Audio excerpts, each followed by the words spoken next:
கலப்படம். உன் திராட்சைத் தோட்டத்திலே பற்பல விதமான விதையை விதைக்காயாக. இப்படி செய்தால் நீ விதைத்தவைகளின் பயிரையும் திராட்சைத் தோட்டத்தின் பலனையும் தீட்டுப்படுத்துவாய். மாட்டையும் கழுதையையும் பிணைத்து உழாதிருப்பாயாக.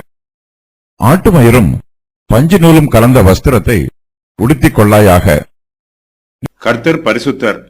கலப்படம் கர்த்தருக்கு விரோதமான பாவம். பல்வேறு விதைகளை கலந்து விதைப்பது, மாட்டையும் கழுதையையும் இணைத்து உழுவது, ஆட்டு மயிரும் பஞ்சு நூலும் கலந்த வஸ்திரத்தை உடுத்துவது ஆகியவை கர்த்தருக்கு அருவருப்பான காரியங்கள். மோசே இஸ்ரவேல் புத்திரருக்கு கர்த்தருக்கு அருவருப்பான கலப்படத்தை பற்றி சொல்லும்போது, உன் திராட்சை தோட்டத்தில பற்பல விதமான விதையை விதைக்காயாக. இப்படி செய்தால் நீ விதைத்தவைகளின் பயிரையும் திராட்சை தோட்டத்தின் பலனையும் தீட்டுப்படுத்துவாய். மாட்டையும் கழுதையையும் பிணைத்து உழாதிருப்பாயாக. ஆட்டு மயிரும் பஞ்சு நூலும் கலந்த வஸ்திரத்தை உடுத்திக் கொள்ளாயாக என்று சொல்லுகிறார். மோசேயின் பிரமாணத்தில் கலப்படம் தடை பண்ணப்பட்டிருக்கிறது. இது பற்றி லேவியராகமம் 19:19 வசனத்தில் ஏற்கனவே சொல்லப்பட்டிருக்கிறது. அதன் விவரம் வருமாறு: ஆதியிலே தேவன் பூமியிலுள்ள ஜாதி ஜாதியான காட்டு மிருகங்களையும் ஜாதி ஜாதியான நாட்டு மிருகங்களையும் பூமியில் ஊறும் பிராணிகள் எல்லாவற்றையும் உண்டாக்கினார். இது இயற்கையின் பிரமாணம். கர்த்தர் இந்த பிரமாணத்தை மாற்ற விரும்பவில்லை. ஆகையினால் மிருக ஜீவன்களை வேறு ஜாதியோட பொலிய விடாயாக என்று கர்த்தர் சொல்லுகிறார். என் கட்டளைகளை கைக்கொள்வீர்களாக என்னும் வாக்கியம் தேவனுடைய நியாயங்கள், கற்பனைகள், பிரமாணங்கள் ஆகியவற்றை குறிக்கிறது. ஒவ்வொரு மிருக ஜீவனும் அதனதன் ஜாதியில் பலுகி பெருக வேண்டும். ஒரு மிருக ஜீவனை வேறொரு ஜாதியோட கலக்கக்கூடாது. கர்த்தர் நியமனம் பண்ணின இயற்கையின் பிரமாணத்தை மனுஷன் மாற்றக்கூடாது. கர்த்தர் தம்முடைய தெய்வீக ஞானத்தினால் இந்த பிரமாணத்தை நியமனம் செய்திருக்கிறார். கர்த்தருடைய தெய்வீக ஞானமும் அவருடைய தெய்வீக திட்டமும் சித்தமும் சகல ஜீவராசிகளுக்கும் நன்மையானது என்று நாம் நம்ப வேண்டும். கர்த்தருடைய தெய்வீக திட்டமும் அவருடைய கிரியையும் நமக்கு போதுமானது என்னும் திருப்தியோடு இருக்க வேண்டும். நம்முடைய சுய ஞானத்தையும் சுய புத்தியையும் நாம் பயன்படுத்தி மிருக ஜீவன்களிலே ராட்சத மிருக ஜீவன்களை உண்டாக்க வேண்டும் என்று பேராசைப்படக்கூடாது. என் கட்டளைகளை கைக்கொள்வீர்களாக. உன் மிருக ஜீவன்களை வேறு ஜாதியோட பொலிய விடாயாக. உன் வயலிலே வெவ்வேறு வகையான விதைகளை கலந்து விதையாயாக. சணல் நூலும் கம்பளி நூலும் கலந்த வஸ்திரத்தை உடுத்தாதிருப்பாயாக என்று கர்த்தர் சொல்லுகிறார்.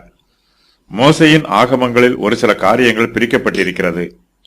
அதன் விவரம் வருமாறு: தங்கள் தங்கள் ஜாதி புல், தங்கள் ஜாதி விதையை பிறப்பிக்கும் பூண்டுகள், தங்கள் விதையை உடைய கனிகளை தங்கள் ஜாதியின்படியே கொடுக்கும் கனி விருட்சங்கள், மகா மச்சங்கள், ஜலத்தில் தங்கள் ஜாதியின்படியே திரளாய் ஜனிப்பிக்கப்பட்ட சகலவித நீர்வாழும் ஜந்துக்கள், சிறகுள்ள ஜாதி ஜாதியான சகலவித பட்சிகள், ஜாதி ஜாதியான ஜீவ ஜந்துக்களாகிய நாட்டு மிருகங்கள், ஊரும் பிராணிகள், காட்டு மிருகங்கள், ஜாதி ஜாதியான நாட்டு மிருகங்கள், ஜாதி ஜாதியான ஊரும் பிராணிகள், ஜாதி ஜாதியான காட்டு மிருகங்கள், தேவனுடைய சாயலாகவும் தேவனுடைய ரூபத்தின்படியும் சிருஷ்டிக்கப்பட்ட மனுஷன், ஜாதிகளுடைய தீவுகள் அவனவன் பாஷையின்படியையும் அவரவர்கள் கோத்திரத்தின்படியையும் ஜாதியின்படியையும் வேறு வேறு தேசங்களாய் பகுக்கப்பட்டன. இவர்கள் தங்கள் தேசங்களிலும் தங்கள் ஜாதிகளிலும் உள்ள தங்கள் வம்சங்களின் படியையும் தங்கள் பாஷைகளின் படியையும் காமுடைய சந்ததியார். இவர்களே தங்கள் தேசங்களிலும் தங்கள் ஜாதிகளிலும் உள்ள தங்கள் வம்சங்களின் படியையும் தங்கள் பாஷைகளின் படியையும் சேமுடைய சந்ததியார். தங்கள் ஜாதிகளில் உள்ள தங்களுடைய சந்ததிகளின்படியே நோவாவுடைய குமாரரின் வம்சங்கள் இவைகளே. ஜலப்பிரளயத்துக்கு பின்பு இவர்களால் பூமியிலே ஜாதிகள் பிரிந்தன. பின்னும் அவர்கள் நாம் பூமியின் மீதெங்கும் சிதறி போகாதபடிக்கு நமக்கு ஒரு நகரத்தையும் வானத்தையும் வானத்தை அளாவும் சிகரமுள்ள ஒரு கோபுரத்தையும் கட்டி நமக்கு பேர் உண்டாக பண்ணுவோம் வாருங்கள் என்று சொல்லிக் கொண்டார்கள். கர்த்தர் அவர்களை அவ்விடத்திலிருந்து பூமியின் மீதெங்கும் சிதறி போக பண்ணினார். அப்பொழுது நகரம் கட்டுவதை விட்டுவிட்டார்கள். கர்த்தர் ஆபிரகாமுக்கு தரிசனமாகி, உன் சந்ததிக்கு இந்த தேசத்தை கொடுப்பேன் என்றார். அடிமை பெண்ணையும் அவள் மகனையும் புறம்பே தள்ளும். நான் குடியிருக்கிற கானானியருடைய குமாரர்களில் நீ என் குமாரனுக்கு பெண் கொள்ளாமல் நீ என் தேசத்துக்கும் என் இனத்தாரிடத்துக்கும் போய் என் குமாரனாகிய ஈசாக்குக்கு பெண் கொள்வேன் என்று வானத்துக்கு தேவனும் பூமிக்கு தேவனுமாகிய கர்த்தர் பேரில் எனக்கு ஆணையிட்டு கொடுக்கும்படி நீ உன் கையை என் தொடையின் கீழ் வை என்றான். ஆபிரகாமுக்கு இருந்த மனையாட்டிகளின் பிள்ளைகளுக்கோ ஆபிரகாம் நன்கொடைகளை கொடுத்து தான் உயிரோடு இருக்கும் போதே அவர்களை தன் குமாரனாகிய ஈசாக்கை விட்டு கிழக்கே போக கீழ் தேசத்துக்கு அனுப்பிவிட்டான். சாராளுடைய வயிற்றில் பிறந்த பிள்ளைகள் மூலமாக 2 சந்ததியார் தோன்றினார்கள். அவர்கள் பிரிக்கப்பட்டார்கள். ஏசா 40 வயதான போது ஏத்தியனான பேயேரனுடைய குமாரத்தியாகிய யூதித்தையும் ஏத்தியனான ஏலோனுடைய குமாரத்தியாகிய பஸ்மாத்தையும் விவாகம் பண்ணினான். அவர்கள் ஈசாக்குக்கும் ரெபேக்காளுக்கும் மனநோவா இருந்தார்கள். ஈசாக்கு யாக்கோபை அழைத்து அவனை ஆசீர்வதித்து, நீ கானானியருடைய குமாரத்திகளில் பெண் கொள்ளாமல் எழுந்து புறப்பட்டு பதான் அராமில் இருக்கிற உன் தாயினுடைய தகப்பனாகிய பெத்துவேலுடைய வீட்டுக்கு போய் அவ்விடத்தில் உன் தாயின் சகோதரனாகிய லாபானின் குமாரத்திகளுக்குள் பெண் கொள் என்று அவனுக்கு கட்டளையிட்டான். கலப்பு மனத்தை நாடியதால் ஒரு புறஜாதி பட்டணம் அழிந்தது. ஜனங்கள் ஜாதிகளுடைய கலவாமல் தனியே வாசமாயிருப்பார்கள்.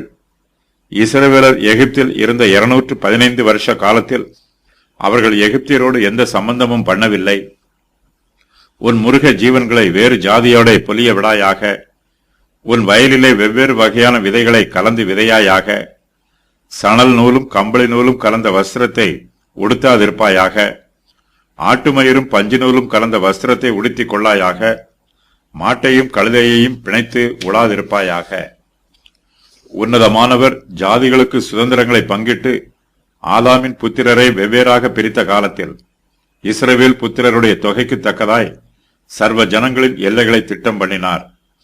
மனுஷ ஜாதியான சகல ஜனங்களையும் அவர் ஒரே இரத்தத்தினாலே தோன்ற பண்ணி பூமியின் மீதெங்கும் குடியிருக்கச் செய்து முன் தீர்மானிக்கப்பட்ட காலங்களையும் அவர்கள் குடியிருப்பின் எல்லைகளையும் குறித்திருக்கிறார் என்று அப்போஸ்தலர் 17:26 வசனத்தில் கூறப்பட்டிருந்தாலும், சகல ஜனங்களும் ஜாதியாரும் பாஷைக்காரரும் அவரையே சேவிக்கும்படி அவருக்கு கர்த்தத்துவமும் மகிமையும் ராஜரிகமும் கொடுக்கப்பட்டது என்று தானியேல் தீர்க்கதரிசி கூறியிருக்கிறார்.